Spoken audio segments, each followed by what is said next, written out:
Bismillahirrahmanirrahim. Assalamualaikum warahmatullahi wabarakatuh. Alhamdulillahirrabbilalamin. Wabihi nasta'in wala umuri dunya wadin. Wassalatu wassalam ambiya ilmu salim. Wala alihi washabihi ajmain amma ba'du. Puji dan syukur kita panjatkan atas kehadirat Tuhan Yang Maha Esa, karena berkat rahmat, hidayah, dan karunia-Nya kita dapat berkumpul di ruang Zoom pada subuh ini. Salawat serta salam kita limpahkan kepada Nabi Muhammad SAW. Semoga kelak kita mendapatkan syafaat di hari akhir. Amin. Yang terhormat, kepada pemateri kita yang sudah hadir, yaitu Kamaya Ulfasari SE, dan teman-teman yang sudah hadir di ruang Zoom ini. Untuk kajian pada subuh ini bertema Aisyah binti Muzahim, mengenal lebih dekat dan meneladani sosok Aisyah. Oke, kepada Kak Maya dipersilahkan. Ya, terima kasih Sari. Bismillahirrahmanirrahim. Assalamualaikum warahmatullahi wabarakatuh. Alhamdulillah teman-teman, sangat luar biasa sekali ya, walaupun yang hadir cukup banyak, tapi saya sangat salut dengan keistiqomahan teman-teman untuk tetap mengikuti pengajian rutin kita ini. Semoga kita yang berada di ruang Zoom ini mendapatkan rahmat dan keberkahan dari Allah Subhanahu wa Ta'ala. Amin. Langsung aja Sari di share screen PPT-nya.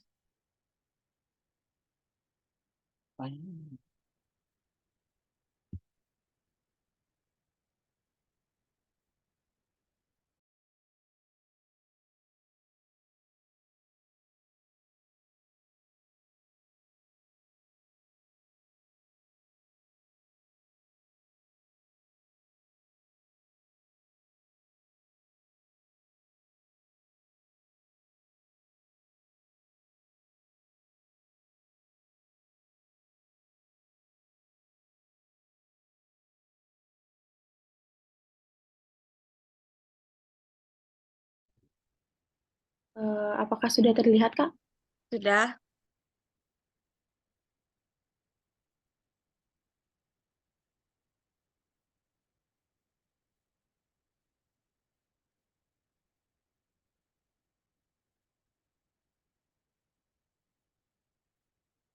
Baik teman-teman, untuk pembahasan kita di pagi hari ini mengenai sosok Asia, mungkin sebagian teman-teman sudah ada yang mengetahui siapa sih Asia. Di slide selanjutnya, Sari. Nah, di sini ternyata Asia ini merupakan istri dari raja yang sangat kejam, yaitu Firaun. Kok bisa Asia ini menikah dengan Firaun? Kenapa Asia ini mau menikah dengan Firaun? Karena kan kalau kita ketahui Firaun ini kan raja yang sangat kejam ya teman-teman. Nah, latar belakang kenapa Asia ini bisa menjadi istrinya Firaun, karena pada saat itu Firaun, istri Firaun yang pada saat itu meninggal dunia. Nah, ternyata Firaun itu mendengar bahwa ada sosok wanita dari kaum Bani Israel itu yang tinggal di sana dan dia memiliki paras dan cantik dan juga bertutur kata yang baik. Akhirnya kan yang namanya laki-laki melihat perempuan seperti itu akan merasa tertarik ya kan. Jadi si Firaun ini mengutus para algojonya teman-teman untuk datang ke rumahnya Asia atau ke kediaman kedua orang tuanya Asia. Lalu para algojonya si Firaun ini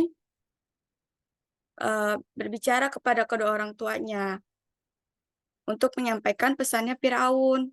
bahwa Firaun ini ingin menikah dengan Asia, yaitu putrinya. Mendengar hal ini, ternyata Asia menolaknya secara mentah-mentah, teman-teman. Dan algojo-algojonya Firaun ini pulang dan menyampaikan pesan eh, bahwa Asia ini telah menolak lamarannya.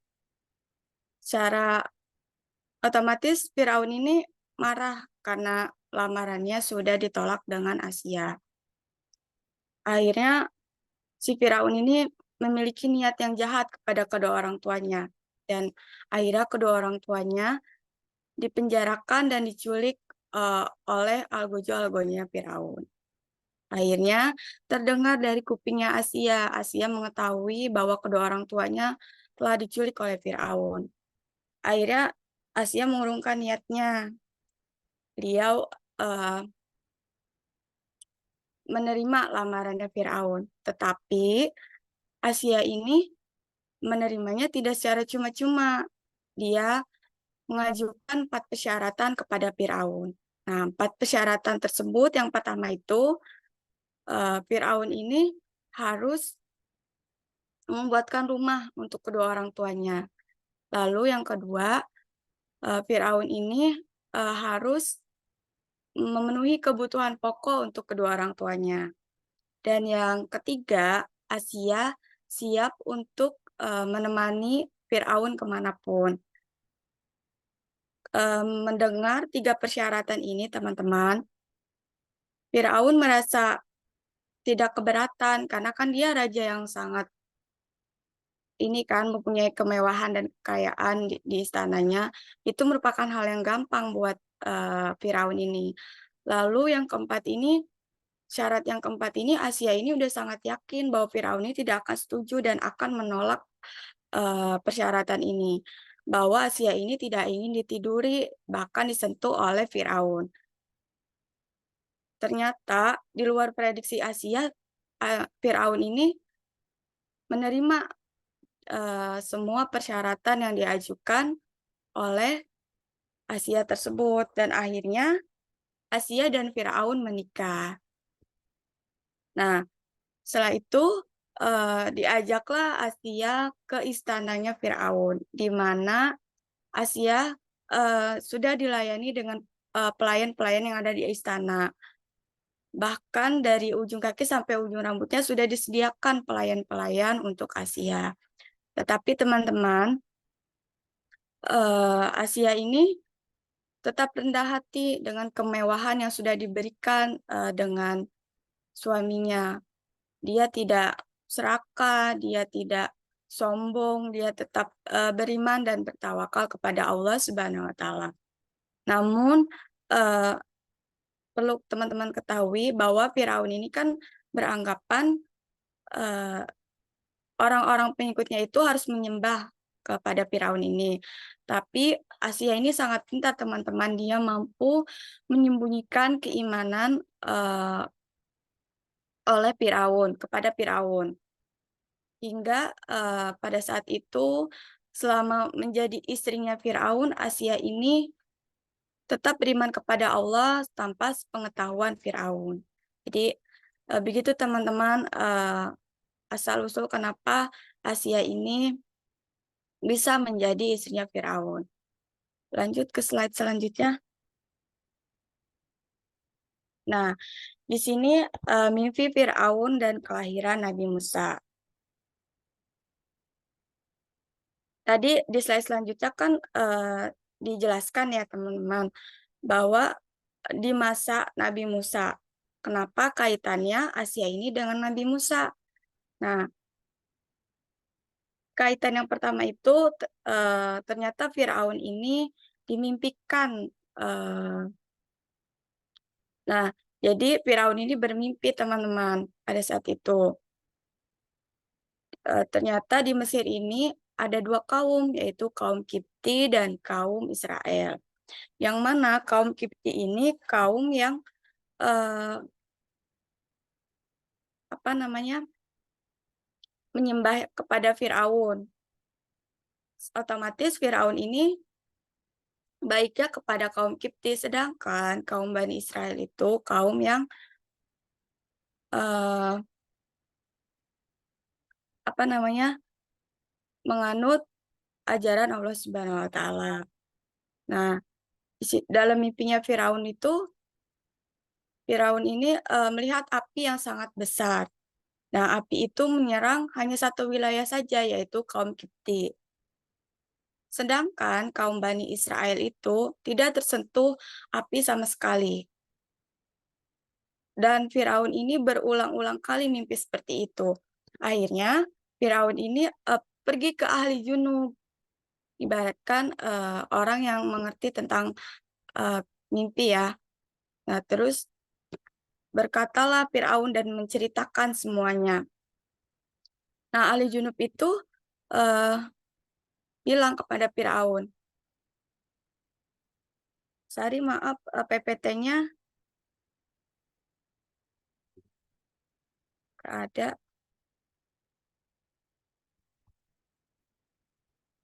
keluar ya. Udah dilanjut aja ya teman-teman. Nah, ahli junub itu berkata, kelak akan ada seorang anak laki-laki yang menghancurkan dirimu. Seperti itu kata ahli junubnya. Ternyata Firaun merasa sangat cemas dan gelisah mendengar hal itu. Akhirnya dia mengumpulkan para algojonya bahwa dia membuat peraturan. Yang pertama, algojonya, maaf, Firaun ini bilang bahwa akan membunuh semua kaum laki-laki dari Bani Israel. Nah, terus ada salah satu algojo yang bilang, nanti kalau misalkan semua laki-laki kita bunuh dari kaum Bani Israel, siapa yang kita jadikan budak? Seperti itu. Akhirnya Firaun ini berpikir ulang lagi. Nah, dibuatlah keputusan yang kedua bahwa Firaun ini akan membunuh setiap bayi laki-laki yang lahir. Jadi seperti itu. Nah, kebetulan pada saat itu ibunya Nabi Musa itu mengandung Nabi Musa, teman-teman.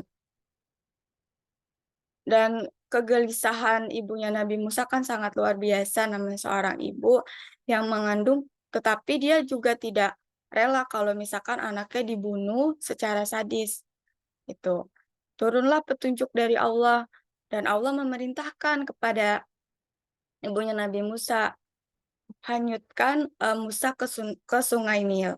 Nah, setelah Nabi Musa lahir, ibu Nabi Musa menghanyutkan Nabi Musa dalam sebuah peti, tetapi petinya itu sama ibunya Nabi Musa dikasih tali.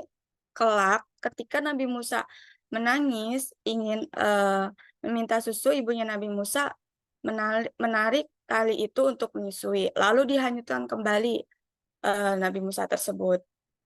Seiring berjalannya waktu, ternyata arus dari Sungai Nil ini sangat deras, teman-teman. Akhirnya ibunya Nabi Musa kehilangan jejak sehingga Nabi Musa hanyut dan entah kemana arahnya. Ya. Setelah itu ibunya Nabi Musa sedih karena kehilangan eh, Nabi Musa. Nah, ternyata ibunya Nabi Musa ini eh, sebelumnya mempunyai dua anak, yang satu laki-laki dan perempuan. Dan ibunya Nabi Musa mengutus kakak perempuannya untuk mencari Nabi Musa kemana mendaratnya Nabi Musa. Ternyata teman-teman,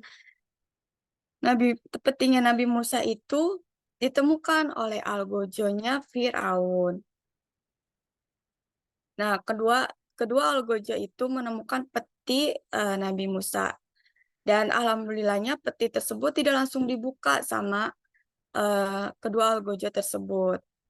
Karena kalau ketika dibuka, eh, pasti Firaun tidak akan percaya, orang-orang di sana tidak akan percaya kalau misalkan para algojo itu menemukan peti yang berisi emas. Para algojo itu beranggapan bahwa di dalam peti itu dalamnya itu emas gitu kan. Jadi dibawalah ke istana. Setelah sampai di istana baru dibuka dan di situ ada Firaun dan juga Asia. Ternyata pas dibuka ada seorang bayi laki-laki dan Asia langsung mengambilnya. Dan Asia berkata, kelak dia akan memberikan kebaikan untuk kita semua. Dalam hati Firaun bilang seperti ini, kebaikan untuk dirimu tapi tidak ada kebaikan untuk diriku, kata Firaun seperti itu. Dan Asia ini meminta kepada Firaun untuk mengasuh bayi Musa ini. Dan karena rasa cinta Firaun itu lebih besar dari apapun, akhirnya Firaun ini mengiyakan teman-teman permintaan Asia. Akhirnya dirawatlah Nabi Musa ini oleh Asia. Nah, itulah kenapa tadi kaitannya Asia dengan Nabi Musa. Ternyata Asia ini merupakan ibu angkat dari Nabi Musa. Namun selama masa Asia ini mengasuh, Nabi Musa terus-menerus menangis. Ternyata Nabi Musa ini haus. Nah, Asia ini kebingungan teman-teman. Karena dari setiap susu yang masuk ke dalam mulut bayi Musa ini tidak membuat Nabi Musa ini berdiam terus-terusan menangis. Akhirnya Asia ini membuat sayembara bagi kaum wanita yang bisa menyusui Nabi Musa ini. Dan bertemulah dengan kakak perempuan Nabi Musa ini. Dan akhirnya kakak perempuan ini melihat sayembara tersebut dan langsung menemui para algojonya Firaun. Akhirnya kata kakaknya, izinkan saya untuk mempertemukan yang mampu untuk menyusui bayi Musa ini. Ternyata rencana Allah itu sangat luar biasa. Yang menyusui bayi Musa ini ternyata ibu kandungnya sendiri, teman-teman. Nah, lalu dibawalah bayi Musa ini ke rumahnya ibu kandungnya Nabi Musa. Tapi Asia dan para algojonya tidak tahu bahwa yang menyusui Nabi Musa ini merupakan ibu kandungnya sendiri. Setelah itu Nabi Musa akhirnya mau disusui dengan ibu kandungnya sendiri. Dan akhirnya Asia ini meminta kepada ibunya Nabi Musa, maukah kamu ikut bersama kami? Seperti itu. Tapi ditolak oleh ibu kandungnya Nabi Musa. Karena ibunya Nabi Musa mempunyai keluarga dan juga anak-anaknya tidak mungkin untuk ditinggalkan. Akhirnya negosiasilah ibu Musa ini, ibu kandungnya Nabi Musa kepada Asia bahwa dia akan menyusui selama 2 tahun. Ketika nanti bayi Musa ini berumur 2 tahun baru dikembalikan ke istana. Nah, setelah berumur 2 tahun, kembalilah bayi Musa ini ke istana dan Asia ini sangat senang dan gembira kedatangan bayi Musa ini. Lambat laun bayi Musa ini bertumbuh menjadi anak yang dewasa. Nah, setelah kedewasaan dia ternyata seiring berjalannya waktu Nabi Musa ini sedang berjalan-jalan ke lingkungan istana dan melihat ada 2 kaum yang sedang berantem. Ternyata dari kaum Bani Israel dan kaum Kipti. Karena Nabi Musa ini mengetahui bahwa kaum Bani Israel ini selalu ditindas oleh kaum Kipti, selalu dijadikan budak, karena kan perlakuan Firaun itu tidak adil terhadap kaum Kipti dan kaum Bani Israel. Karena kaum Bani Israel itu dijadikan budak, sedangkan kaum Kipti ini selalu diprioritaskan oleh Firaun, seperti itu. Melihat kedua kubu tersebut berantem, akhirnya Nabi Musa ini merasa tidak terima terhadap perlakuan kaum Kipti dengan Bani Israel. Nah, atas kekuasaan Allah, Nabi Musa ini menonjok gitu teman-teman, menonjok kaum Kipti. Akhirnya dari seorang kaum Kipti tersebut meninggal. Nah, terus ada yang melihat Nabi Musa membunuh kaum Kipti. Ternyata didengar sama Firaun dan Firaun sangat marah. Di situ Nabi Musa ketakutan, teman-teman. Akhirnya Nabi Musa pergi ke salah satu tempat yang tidak akan diketahui oleh para algojonya Firaun. Di situ Nabi Musa bertemu dengan dua pengembala sapi, dua pengembala wanita.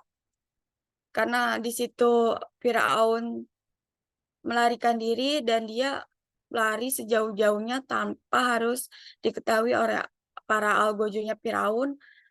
Nabi Musa ini merasa sangat kecapean, teman-teman. Akhirnya dia melihat ada dua orang yang mengantri, ada banyak orang yang mengantri, dan dia melihat ada dua wanita yang sedang mengantri untuk mengambil air untuk ternak-ternaknya. Nah, setelah itu ditanya dua wanita itu sama Nabi Musa, "Kamu sedang apa?" Yang lain mengantri, "Oh, kamu diam di sini," kayak gitu. Iya, karena bergantian seperti itu. Sedangkan Nabi Musa melihat ada suatu wadah yang dalamnya itu isinya air tapi ditutupi oleh batu besar.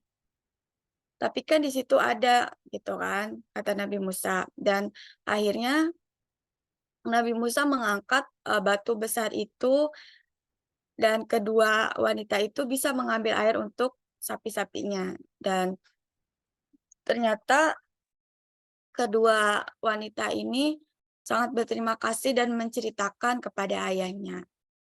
Dan seiring berjalannya waktu, kedua wanita ini menceritakan kepada ayahnya dan akhirnya ayahnya mengundang Nabi Musa untuk bertemu dengan kedua ayah wanita tersebut.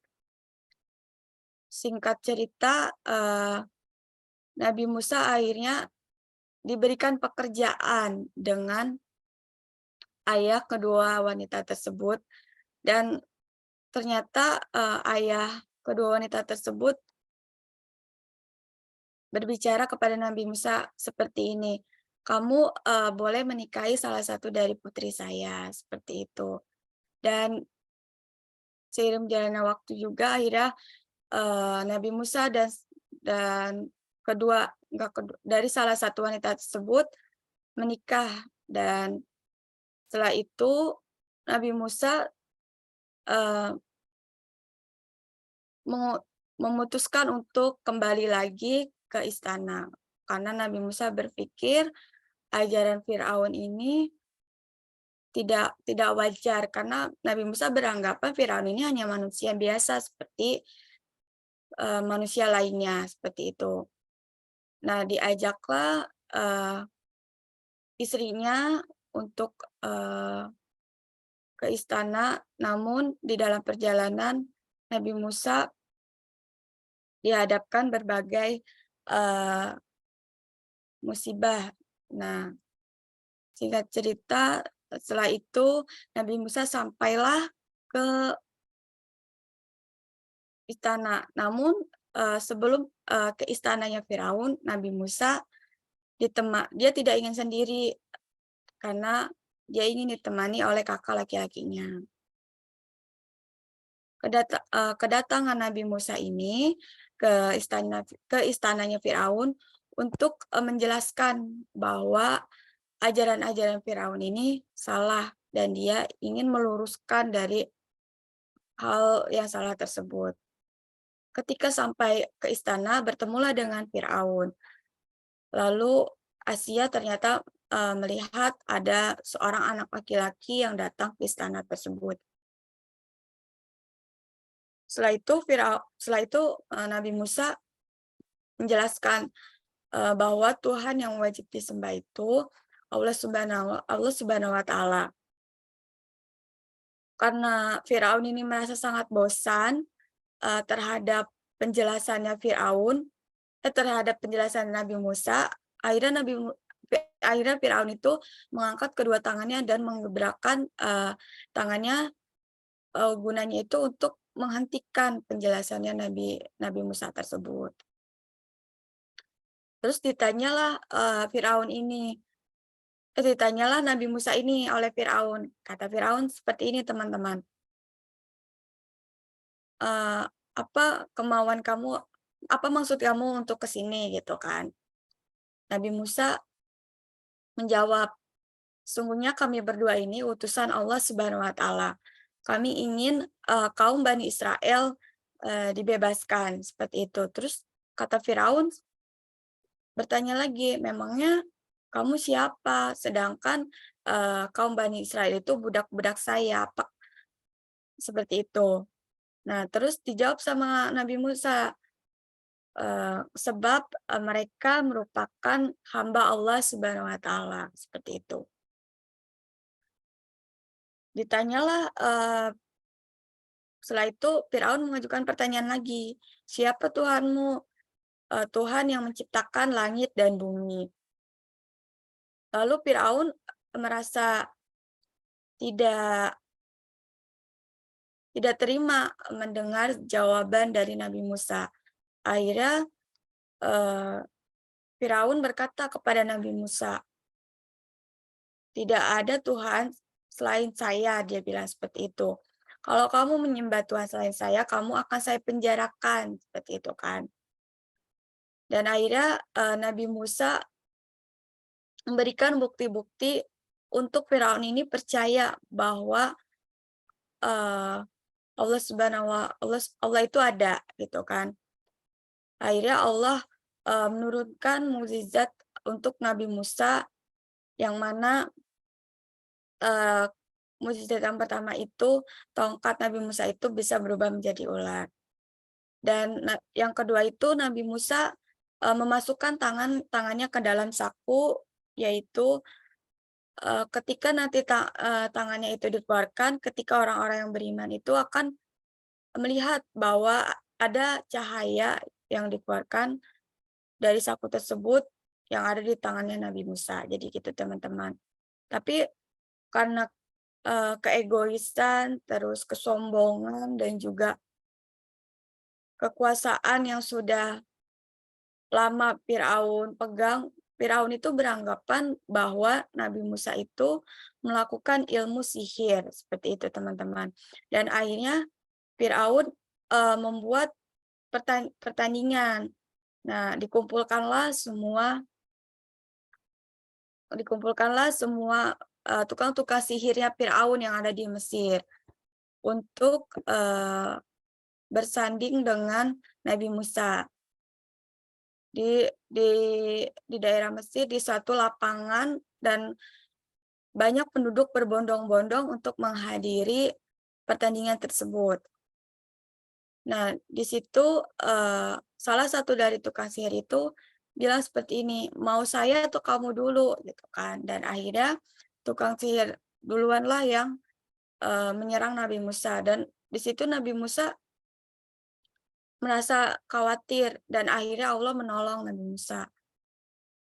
Kata Allah, lemparkanlah tongkat itu nanti akan berubah. Ternyata berubah menjadi ular yang sangat besar teman-teman, dan dilahaplah semua ular-ular tukang sihir itu. Dan karena melihat kekuasaan tersebut, akhirnya tukang sihir itu meyakini bahwa ada kebesaran Allah yang ditunjukkan melalui Nabi Musa, dan akhirnya tukang sihir itu beriman kepada Allah. Dan Firaun melihatnya, dan Firaun itu membunuhnya secara sadis. Karena tukang sihir ini beranggapan dia lebih baik mati di tangan Firaun daripada dia harus hidup dalam kemunafikan, seperti itu teman-teman. Dan disitulah mulai adanya pembunuhan secara besar-besaran, karena orang-orang tersebut telah dibukakan pintu hatinya oleh Nabi Musa melalui keajaiban-keajaiban, gitu teman-teman. Seiring berjalannya waktu, sehabis pertandingan itu selesai, ternyata Allah menurunkan berbagai banyak bencana, teman-teman. Yang pertama itu mulai dari kemarau, bahkan sapi-sapi di daerah sana mati kelaparan karena sungai Nil yang mulai surut. Setelah itu Allah menurunkan hujan lagi, tapi Firaun ini beranggapan bahwa yang menurunkan hujan itu karena hasil kerja keras mereka gitu kan. Lalu diturunkanlah angin topan sehingga menghancurkan wilayah tersebut. Nah, disitulah hidayah Allah, disitulah Asia mendapatkan hidayah dari Allah Subhanahu Wa Taala. Lanjut, Sari.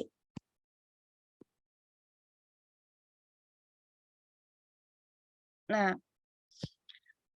di sini ada surat At-Tahrim ayat 11 yang artinya, dan Allah membuat istri Firaun perumpamaan bagi orang beriman ketika ia berkata, ya Rabbku, bangunkanlah untukku sebuah rumah di sisimu dalam Firdaus, dan selamatkanlah aku dalam Firaun dan perbuatannya, dan selamatkanlah aku dari kaum yang zalim. Apa sih kaitan surat ini terhadap Asia? Ternyata ada kaitannya, teman-teman. Seiring berjalannya waktu, ternyata Firaun ini mengetahui bahwa istrinya tersebut secara diam-diam beriman kepada Allah Subhanahu Wa Taala. Nah, asal mula orang-orang yang beriman kepada Allah ini diketahui oleh Firaun. Yang pertama itu ada pelayannya Firaun yang sedang menyisiri anaknya Firaun. Nah, di situ ternyata ketika menyisir rambutnya anak Firaun, sisir itu jatuh.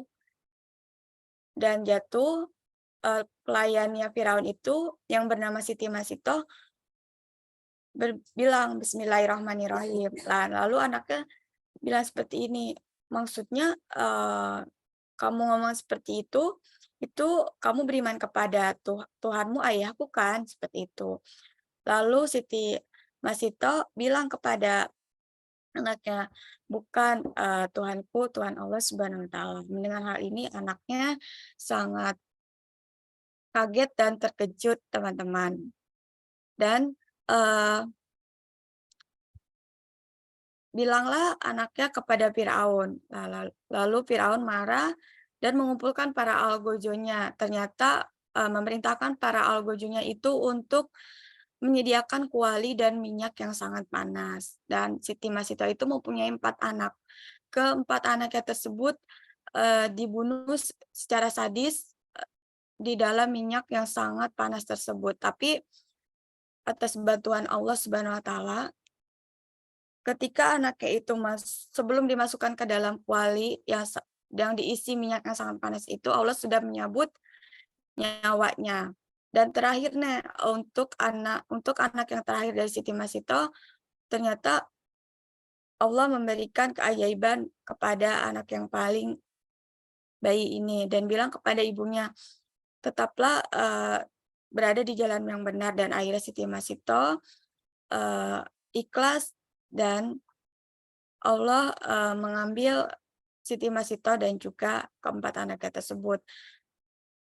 Dan Asia ini sangat miris, kenapa Firaun ini sangat kejam terhadap pelayannya sendiri. Asia ini melihat semua perlakuan dari Firaun ini, dan akhirnya teman-teman karena keibaan Asia ini, akhirnya Asia ini mengungkapkan bahwa Asia ini beriman kepada Allah Subhanahu Wa Taala. Dan akhirnya Firaun marah dan dipasunglah ke Asia ini di bawah terik matahari. Dan inilah tapi Asia ini dikasih pilihan sama Firaun. Kata Firaun, "Kembalilah kepadaku," gitu kan, "nanti aku akan melepaskanmu." Tapi Asia ini tetap, pada prinsipnya, dia tetap beriman kepada Allah, dan sebelum itu Asia meminta kepada Allah. Dan inilah teman-teman, ayat ini, Asia itu bilang bahwa Asia ini ingin dibangunkan rumah di sisinya, gitu. Akhirnya dibuatkanlah rumah di surganya Allah. Dan, setelah mendengar hal itu, Asia tetap beriman kepada Allah, akhirnya Firaun marah dan ditimpalah kepalanya Asia kok dengan batu yang besar oleh Firaun. Akhirnya Asia meninggal dan, Asia, sudah dijamin masuk surga oleh Allah Subhanahu wa taala. Lanjut, Sari. Nah, disinilah keutamaan Asia, teman-teman. Yang pertama itu Asia menjadi teladan bagi para wanita beriman sepanjang masa. Karena itu tadi teman-teman, Asia ini uh, tetap memegang teguh akidahnya, bahkan Asia ini mampu untuk menyembunyikan keimanannya kepada suaminya, sedangkan suami ini merupakan raja yang sangat kejam. Lalu yang kedua, seorang perempuan yang mampu mengguncangkan singgasana Firaun, raja yang paling kafir sepanjang masa. Karena cuma Asia, teman-teman, tadi kan Firaun membuat peraturan bahwa Firaun ini akan membunuh bayi laki-laki yang lahir ya. Tapi karena permintaan Asia, akhirnya Asia ini meminta kepada Firaun untuk mengasuh bayi laki-laki dari Bani Israel. Dan Asia juga membeberkan keimanannya yang beriman kepada Allah Subhanahu wa taala, yang membuat raja kafir ini atau Firaun ini merasa sangat parah. Terus memiliki keimanan yang sangat kuat, ikatan persaudaraan yang kokoh, tutur kata bahasa yang halus. Ternyata karena itulah ikatan persaudaraan, karena melihat Siti Masito ini dibunuh secara sadis, timbullah keibaan Asia terhadap Masito, dan dia juga membeberkan keimanannya. Karena Asia itu beranggapan Masito aja berani, masa saya tidak, seperti itu teman-teman. Lanjut, Sari. Nah, inilah hikmah yang kita dapat pelajari dari kisah Asia, teman-teman. Yang pertama, seorang memiliki keimanan yang kuat, dia tidak akan pernah berputus asa seberat apapun cobaan yang sedang kita hadapi. Mungkin baik teman-teman maupun saya mempunyai banyak masalah, baik dari keluarga, teman, bahkan dari lingkungan sekitar ya teman-teman. Tapi itu bagaimana cara kita menyikapi masalah tersebut. Kuncinya hanya satu, tetap mendekatkan diri kepada Allah agar kita tetap berada dalam lindungan Allah Subhanahu wa taala. Seperti Asia, teman-teman, walaupun Asia ini diberikan kemewahan oleh Firaun, tapi Asia ini tidak terlena dengan dunia, seperti itu. Allah Subhanahu wa taala tidak akan pernah meninggalkan hamba-Nya beriman dalam penderitaan.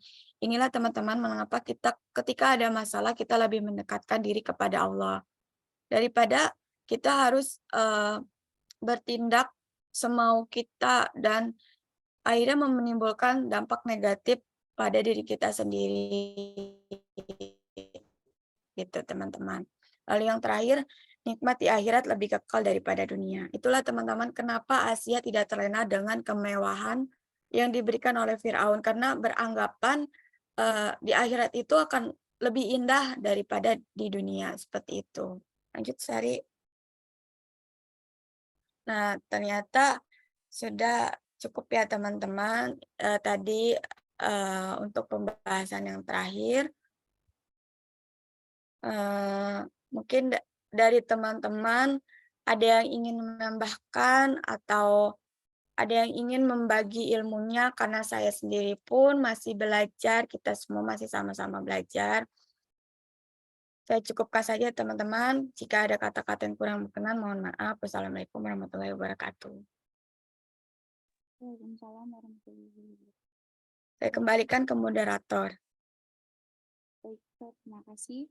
Baik teman-teman, jika ada yang ingin ditanyakan, dipersilakan.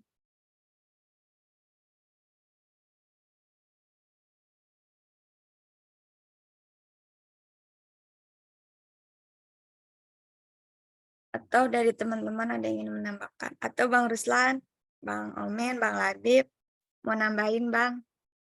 Mungkin ada dari pembahasan materi Maya yang kurang atau yang kurang mengena atau gimana Bang? Mohon bimbingannya.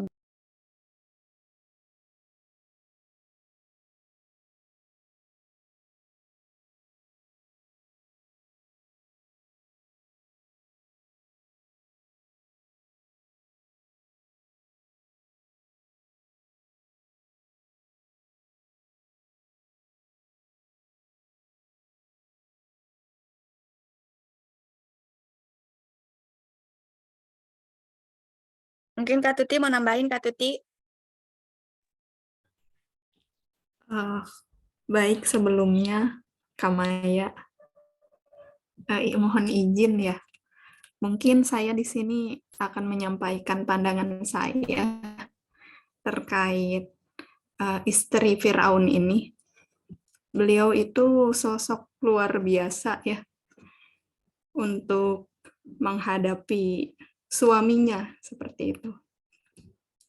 Dengan kelembutannya ya, dengan kepeduliannya, ia di tengah-tengah sekitarnya yang tidak beriman kepada Allah gitu, ia mampu gitu untuk berpegang teguh seperti itu, untuk mengimani apa yang dibawa oleh Nabi ya, Nabi Musa ya, seperti itu. Bagaimana sih Kak Maya gitu untuk kita menjadi Asia sekarang gitu, di tengah-tengah apa ya, kondisi yang banyak tantangannya seperti ini gitu. Mungkin itu saja Kak Maya. Terima kasih. Terima kasih Kak Tuti. Mungkin pendapat Maya terkait wanita-wanita di zaman sekarang yang bisa mengikuti jejak Asia itu lebih mendekatkan diri ya Kak kepada Allah, terus memperkuat keimanan kita, ketakwaan kita, dan kita juga bisa mencontoh dari sikap Asia ini, khususnya mungkin Maya ya Kak, sebagai seorang istri bisa mencontoh kelemahan dan kelembutan dari Asia tersebut. Bahkan yang sangat Maya kagum itu ketika Maya baca bukunya itu, tidak ada dari Asia itu yang tidak ada dari cerita Asia itu yang maksudnya yang membangkang kepada suaminya, tapi dia tetap lemah lembut terhadap suaminya, bahwa mungkin Asia tahu ya bahwa Firaun ini raja yang kejam, tapi dia tetap hormat kepada suaminya, dia tetap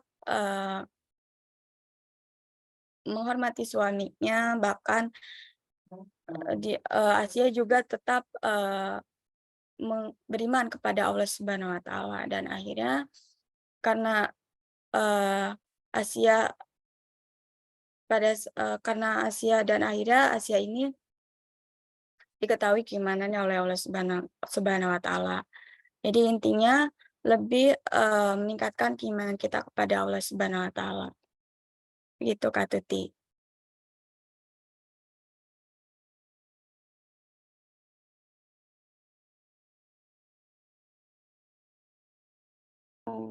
Baik, terima kasih Kak Tuti untuk pertanyaan dan pandangannya. Kak Maya, ada satu pertanyaan lagi nih Kak di room Zoom. Izin bertanya Kak, dari Dede Padili. Izin bertanya Kak, keimanan Nabi Musa itu ada sejak kapan? Sedangkan yang Nabi Musa sendiri tumbuh dan berkembang di lingkungan Fir'aun. Apa didikan dari Asia itu sendiri? Dan sebenarnya Asia pun memang diberikan kepada Allah, tapi kenapa ia disembunyikan? Apa alasannya? Karena takut dibunuh atau rasa cinta?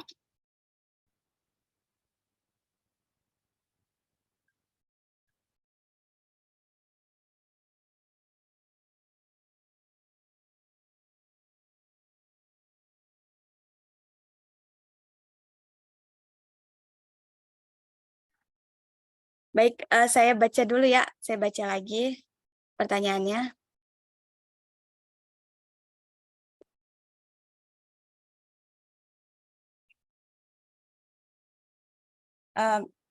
Terima kasih yang sudah bertanya. Terkait Nabi Musa ini tumbuh dan berkembang di lingkungan Firaun ini sejak kapan ya?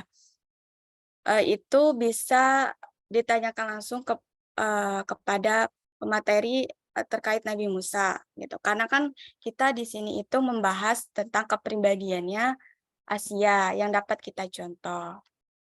Tuh. Nah, mungkin ini aja teman-teman, kita kan kalau dari saya sih bisa mencontoh dari keberaniannya Nabi Musa untuk menunjukkan kebenaran yang mana bahwa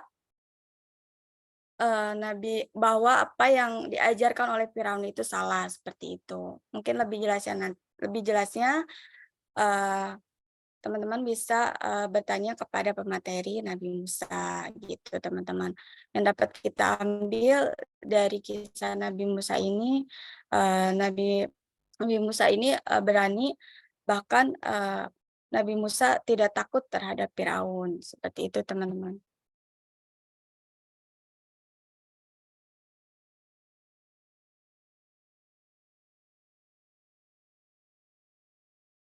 Ada satu lagi ya kepada Asia ini ya.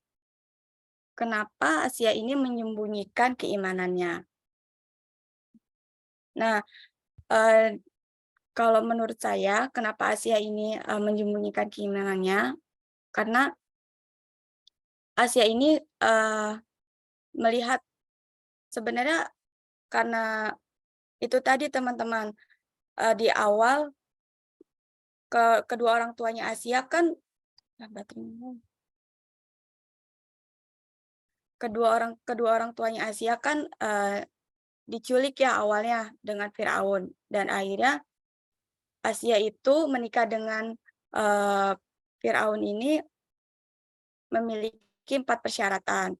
Karena keimanan dan keteguhannya Asia ini terhadap Allah, Asia itu sebenarnya tidak merasa takut untuk dibunuh, tapi dia mungkin ingin melihat ajaran Firaun itu seperti apa gitu kan. Jadi Asia ini menyembunyikan keimanannya kepada Allah seperti itu. Dan karena ada Nabi Musa ini, akhirnya Asia yakin bertambah yakin bahwa bahwa Allah itu ada seperti itu melalui mukjizat-mukjizat dari Nabi Musa seperti itu.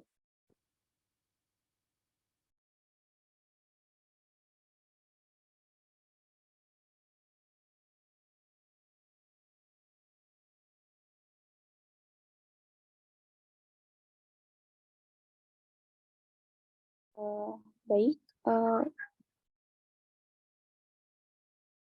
oke, sudah cukup ya, Dede. Oke, selanjutnya mungkin ada present dari Bang Ruslan. Oke, Bang Ruslan dipersilakan, Bang. Terima kasih Sari, terima kasih Kak Maya izin menambahkan ya. Mungkin kita bisa lihat sampel yang lain ya. Misalnya Nabi Nuh misalnya. Nabi Nuh berdakwah hampir 1 abad misalnya. Tapi tetap saja anak dan istrinya gitu tidak beriman juga gitu. Anak yang saya maksud itu Kan'an. Kemudian Nabi Ibrahim yang diberikan mukjizat, kemudian dikasih kejadian luar biasa lain yang membuktikan bahwa dirinya nabi, tetap saja gitu ayahnya juga nggak beriman gitu. Bahkan Nabi Muhammad misalnya, semua orang-orang di sekitarnya semua beriman gitu. Dengan mukjizat, dengan kejadian-kejadian penting yang hadir di dalamnya, tetap saja pamannya itu Abu Thalib gitu ya, sampai akhir hayatnya tidak mengucapkan 2 kalimat syahadat. Artinya memang ini perkara hidayah sebenarnya gitu ya. Sebenarnya kan Fir'aun kalau mau beriman ya, Fir'aun itu kan gelar ya, gelar raja gitu. Kalau namanya beda-beda nanti. Misalnya Fir'aun zaman Nabi Yusuf, Fir'aun zaman Nabi Musa. Jadi banyak sekali sebenarnya sosok Nabi yang dikaitkan dengan Fir'aun setiap zamannya. Tapi tetap saja, artinya dalam kategori hidayah ya Allah sudah memilih orang-orang itu. Tidak kemudian menjadi jaminan dia dekat atau sejaman dengan Nabi semuanya beriman seperti itu. Kayak kita misalnya di dunia hari ini ya tidak ada jaminan misalnya anak kiai anaknya jadi ustadz gitu, anak guru anaknya juga jadi guru. Lagi-lagi jalan hidup manusia berbeda-beda. Pun sebaliknya ya kalau kita sandingkan gitu dari mana keimanan Nabi Musa dan seterusnya, ya kita bisa berkaca pada hal tersebut. Artinya kalau kemudian mengikuti di mana dia tumbuh dan dibesarkan, ya bisa jadi Nabi Musa tidak akan beriman gitu. Tapi kan Allah sudah memilih hidayah itu datang gitu ya. Kemudian mukjizat datang kepadanya dan perintah dakwah juga ada. Tapi sayangnya orang-orang di sekitarnya ya tidak semua kemudian beriman dan percaya kepada Nabi Musa. Pun seperti yang tadi saya sampaikan, cerita Nabi Ibrahim, Nabi Nuh, Nabi Muhammad, dan nabi-nabi yang lain begitu yang mereka berjuang menyampaikan dakwah keimanannya, tapi hanya beberapa saja yang kemudian bisa menangkap hidayah tersebut. Itu aja tambahannya, terima kasih. Baik Bang, terima kasih banyak untuk tambahan dan ilmu yang barunya Bang. Selanjutnya dari Kak Tuti, dipersilahkan Kak, mungkin untuk menambahkan atau ingin bertanya. Mohon izin menambahkan sedikit tadi mungkin ya dari apa yang disampaikan seperti itu terkait Asiyah kepada suaminya ya. Tadi Kamaya juga sudah menjelaskan seperti itu. Dan yang perlu digarisbawahi saya rasa di sini adalah Asiyah ini taat kepada suaminya gitu ya. Tapi ada hal-hal dasar, ada hal-hal fundamental terutama terkait akidah yang tidak bisa ditolerir seperti itu. Seperti kita mungkin saat ini ya. Bukan berarti kita taat kepada suami tapi taat semuanya gitu. Kita tidak punya hak untuk menyampaikan argumen kita, keyakinan kita. Nah, ini yang perlu digarisbawahi juga saya rasa gitu. Tidak semuanya kita ikutin juga gitu ya. Apalagi kita perempuan kan ada hal dasar terutama ini terkait keyakinan ya. Kalau misalkan suami kita nanti mau pindah keyakinan, apakah kita harus ikut gitu? Nah, itu sih. Jadi ada hal-hal dasar seperti itu. Sebelumnya terima kasih juga Kamaya sudah menjelaskan. Saya hanya ingin menambahkan itu saja seperti itu. Sama-sama Kak Tuti. Baik, terima kasih Kak Tuti untuk penambahannya. Oke, baik teman-teman, karena waktunya sudah ini dan Kak Maya juga ada kegiatan yang lain, jadi saya tutup demikian kajian subuh hari ini. Semoga bermanfaat bagi kita semua. Mohon maaf bila ada salah kata. Wabillahi taufiq wal hidayah. Wassalamualaikum warahmatullahi wabarakatuh. Waalaikumsalam warahmatullahi wabarakatuh. Terima kasih Bang Ruslan, Kak Tuti, Bang Terima kasih. Omen, Bang Labib.